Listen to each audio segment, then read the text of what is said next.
Welcome to the Man Cave Podcast with Dan Casper. Let's do some local sports roundup brought to you by Amundsen's Appliance Center. Before we get to the high school stuff, it's still locally because it's Wisconsin, but just because of your history, growing up there, working over there too, and we've talked about UW Green Bay. It seems like a lot this year, for basketball, whether it's been the women's team or the men's team. And obviously with Coach Zach with the Blue Golds now was an assistant at UW Green Bay. But UW Green Bay making probably the biggest news story in college basketball last week, hiring Doug Gottlieb, who you actually hear on this station in the afternoons, as their new coach. I know we talked a little bit about it last week, but I'm curious to get your perspective on it, being from that community, working in that community. You've talked about what it was like under the Bennett era there, like being the number 2 draw in town behind the Packers, which is saying something. Yes. Quite a bit there. What was your thoughts when you first heard the hiring of Gottlieb going over there?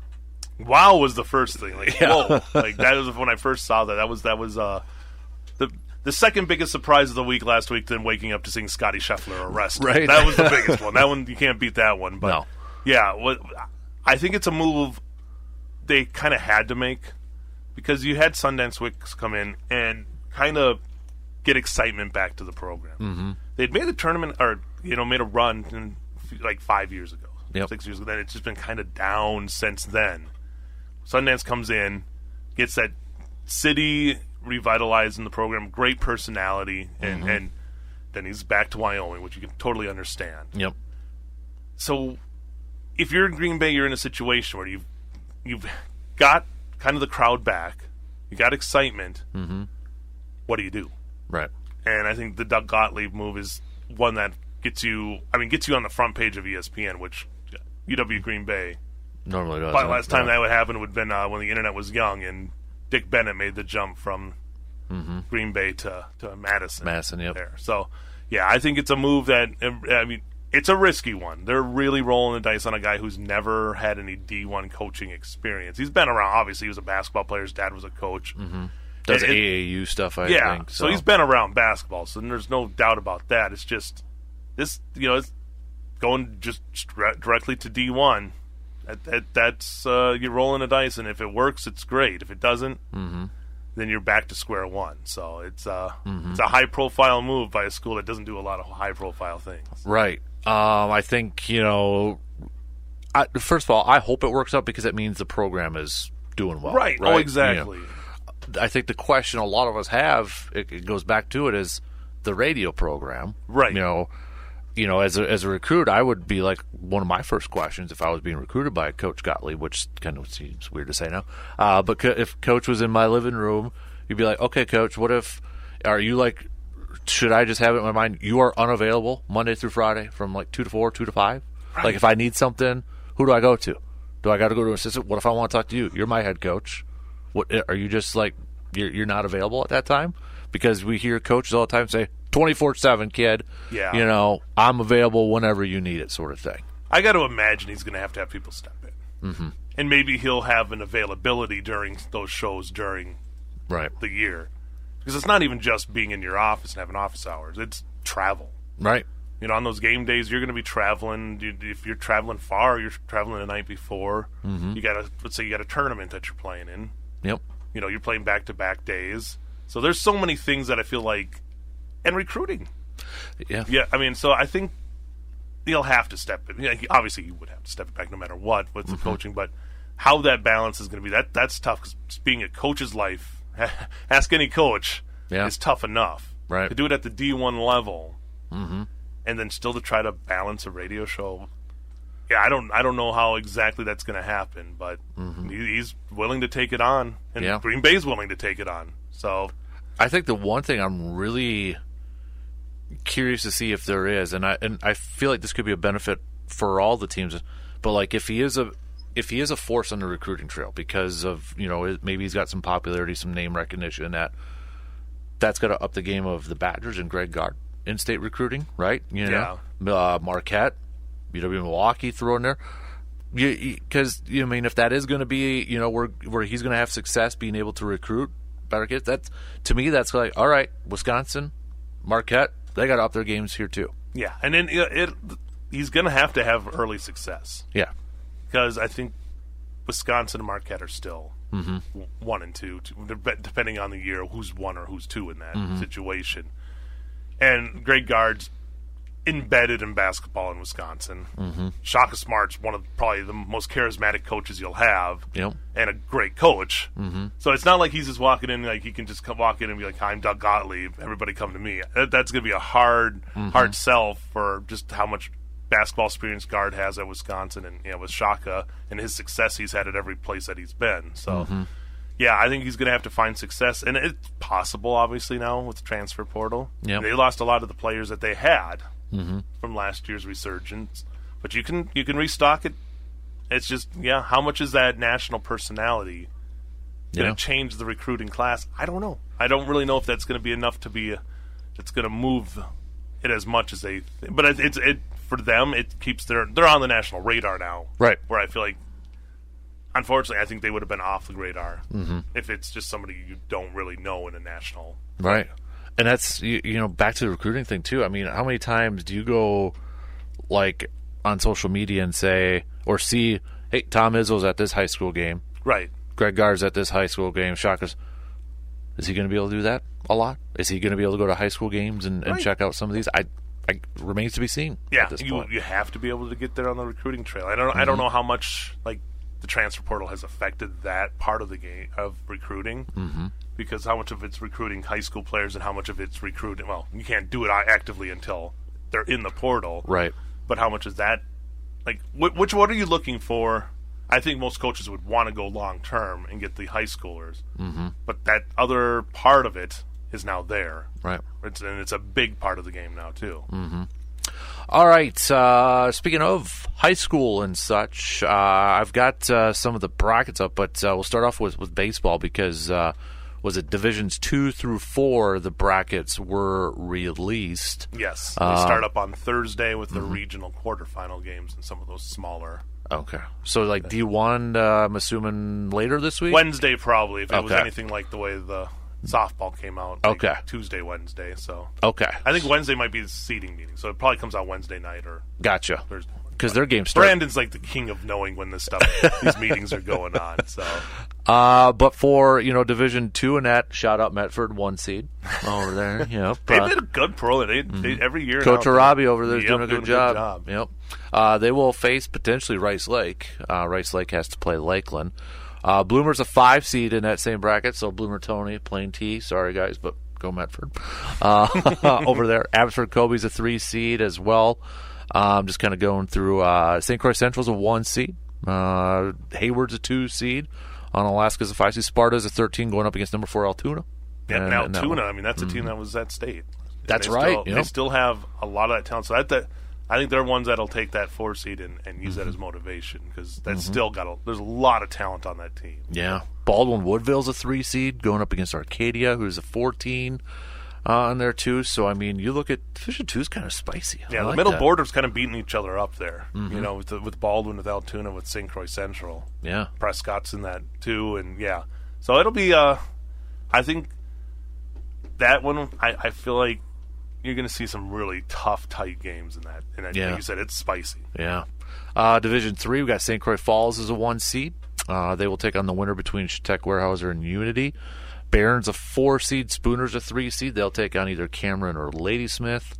Cumberland's a 2 seed. Elk Mound's a 1 seed. Cadott versus Regis in an 8-9. That winner will take on Elk Mound. Yeah, and Elk Mound, a team that ran the table there in the Dunn St. Croix. That's a really talented team with a lot of experience. So that'll be a tough one. Caden Russo and company over there. That'll be the Mounders are, I think, are poised for success, and to do what they did in conference. We hope that goes on over there into the playoffs too. Then we got McDonald Central is a 13 seed, number 4. They're going up against number 4 Boyceville. Fall Creek's a 3, going up against number 14 Augusta. And shout out to Fall Creek to come out and not have a team for a couple years, and then go and win the Clover Bell West. Yeah, that's a huge, huge accomplishment by those kids, by the coaching, by the school, just to hang with it, and then get back and play successful baseball. That's just amazing to me. Absolutely well said. Stanley Boyd's a 7 going up against Osseo Fairchild, and that winner takes on number 2 Mondovi. And Mondovi's a team that kind of kept getting better and better as the year went on. I think for a long time the talk in the Dun St. Croix was Elk Mound and Boyceville. And Mondovi just kind of kept getting better and better and climbed the ladder to finish in second place in the conference. So shout out to the Buffaloes. Nice. And then finally, Division 4. We've got a lot of our northern teams there, but shout out Taylor County too, because Rib Lake's a 1 seed in there too. Yep. So Taylor County representing a little bit of their Eau Claire Emmanuel Lutheran's a 3 seed, and then you got Spring Valley's a 7, and Clear Lake is a 10 seed as well. Glenwood City's an 8 seed. So got that's Division 4 there, and then we'll find out Division 1 a little bit later on this week. We got teams like Oliva Strum and Blair Taylor too. Who, yes, that Dairyland was just with Emmanuel, those top 3 teams in that conference playing some great games. I think that'll help them in the playoffs as well, because Oliva Strum's a 5 seed, yes, taking on Assumption, which is crazy. I think they're, in my mind, better than a 5 seed. But I think a lot of these teams, they beat up on each other enough in conference play that it might have just kind of put them down a little bit. But somebody's probably going to make them run, right, from coming out of those. And if you have to play those early games, it's tough. But I think that can give you some motivation, especially to get that first victory and try to knock off a Goliath there in that second round. Yeah. To softball, let me bring up the softball brackets here, because some games got started off last week. Yes, right? There was the regional quarterfinals in some smaller divisions. Yep. So we got the D1 bracket for softball is out there too. Let me bring it up here. My computer is being a little slow here on this on this morning here. So here we go. Division 1 here. We got Spash as a 1 seed. Menominee could potentially face them. They're an 8 seed going up against Wausau West tomorrow in Menominee. River Falls is a 13 going up against number 4 Chippewa Falls. Yes. Chippewa Falls a 4. That's They could potentially face weird Stevens Point. It feels like those two teams. Always, yeah. That you can almost put it down every year that they're going to battle at some point in the playoffs there. So yeah, the Cardinals had, I think New Richmond getting 2 games off of them there and lost a couple of games, but it's Chippewa Falls, and if they can get hot, just watch out. I mean, they have the talent's there. The talent's there, and if it all comes together, the team that can always make a run towards a state tournament. A lot of BRC representation here, with Memorial being a 14 seed going up against number 3 DC Everest. Hudson's a 6 going up against Marshfield, an 11. Superior 7 going up against North as a 10 seed, and that winner will go against number 2 New Richmond. Those 2 teams aren't bad either, so that's a good matchup there. Yeah, definitely. So I know they got. Let me just scrolling through here with the other Division 1s, see if they're kind of in our area here. But yeah, a lot of BRC representation in there. Division 2, we got some games that started off last Thursday, so which means number 1 Rice Lake going up against Black River Falls. BRF.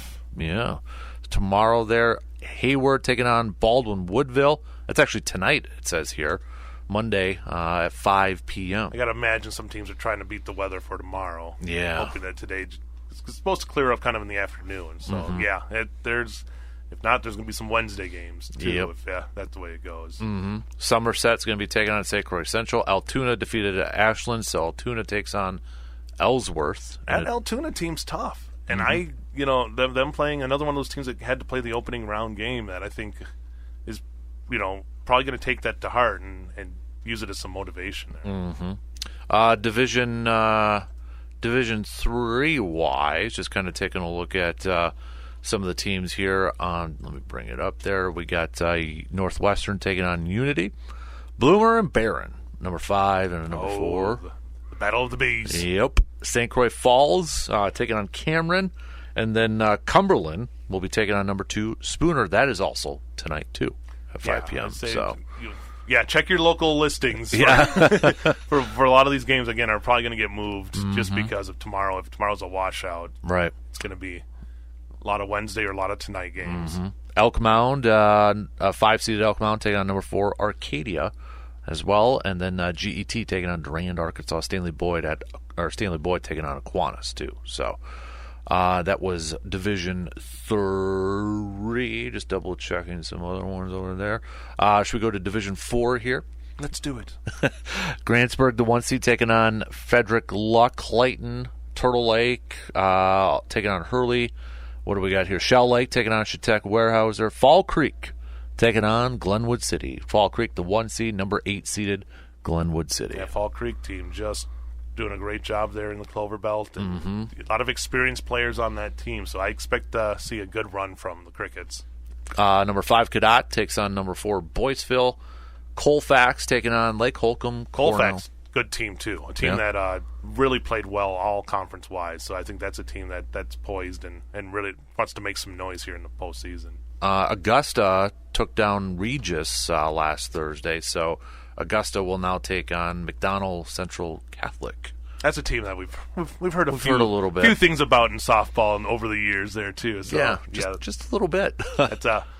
The Macs are always again another team poised to make a run just because they just do such a great job with the softball programs around there. Elsewhere in D4, Osseo Fairchild is going to be taking on number 1 seed Melrose Mindoro. Oliva Strum as a 5 takes on number 4 Mondovi over there too. So, and then to wrap it up, Division 5 here, we've got just kind of looking through. A lot of the smaller northern schools with the Eau Claire Emmanuel Lutheran takes on Gilman. That should be an intriguing matchup over there. And then Clear Lake taking on the Fighting Brandenburgs. Oh, Thorpe's a team. I mean, they play that tough Clover Belt schedule. So and being in D5, they've got a chance to get back there to Madison for sure.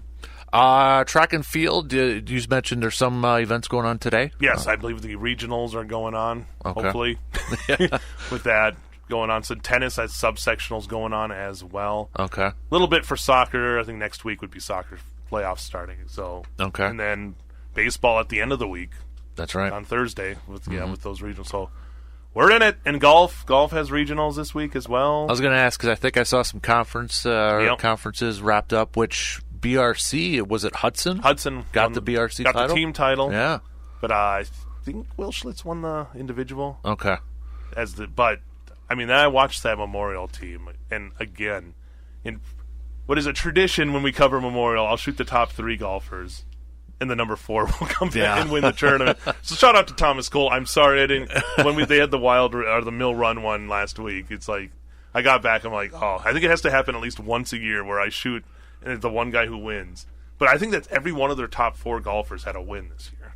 That's amazing. Yeah, and that just tells you once you get to the team. Yeah. If they can play well here the next 2 tournaments, that Memorial has a good chance of getting back there to state. So absolutely. Let's see what they can do. And then Bloomer too, Bloomer, and then you get Altoona and then Regis and those schools getting set for runs here, and all the schools around here. So it'll be fun to see who ends up getting the chance to go over to Black Wolf Run this year. And to wrap it up before I let you go, Blue Golds. This is where they're.